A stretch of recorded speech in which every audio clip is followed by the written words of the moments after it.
Perang Israel dan Iran yang berlangsung selama 12 hari, benarkah tengah mereda setelah klaim gencatan senjata yang diumumkan oleh Presiden Donald Trump? Benarkah pula Israel sepakati gencatan senjata karena akan kembali fokus pada misi perang utamanya, yaitu membombardir Gaza?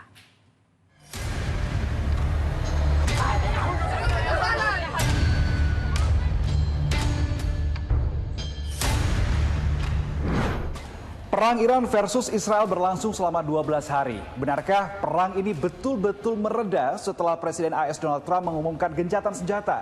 Dan benarkah Israel menyetujui gencatan senjata karena ingin kembali ke fokus utamanya, yakni membombardir Gaza? Kita diskusi.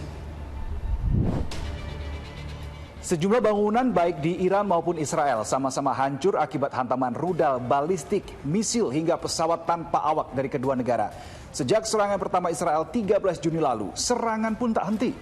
Namun 24 Juni kemarin, Presiden Amerika Serikat Donald Trump tiba-tiba mengumumkan Israel dan Iran menyepakati gencatan senjata.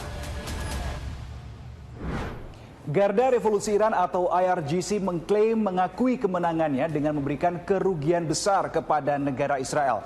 Di sisi lain, di sisi Tel Aviv atau di sisi Israel, ia mengakui telah berhasil menghancurkan sebagian besar fasilitas militer dan nuklir milik Iran.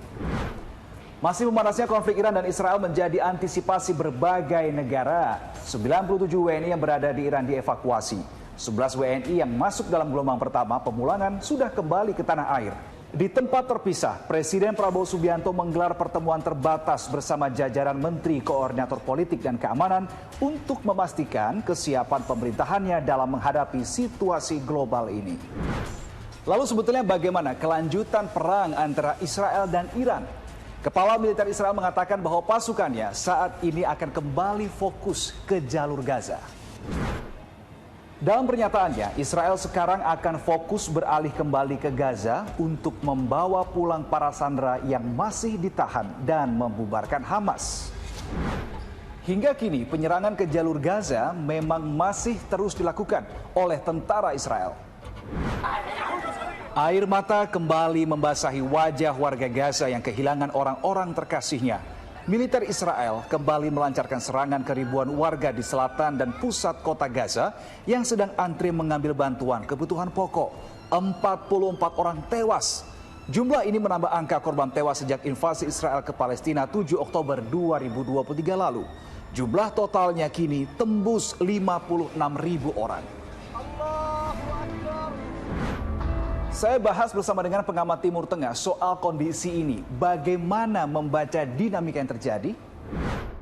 Untuk segera menyelesaikan akar masalah konflik di kawasan Timur Tengah, ya kembalikan saja kepada masalah utama, yaitu masalah Palestina. Karena biar bagaimanapun, selama Palestina belum mendapatkan haknya dan Israel masih sebagai penjajah, maka masalah itu tidak akan pernah selesai. Nah, harusnya Amerika juga mulai berpikir ke arah situ.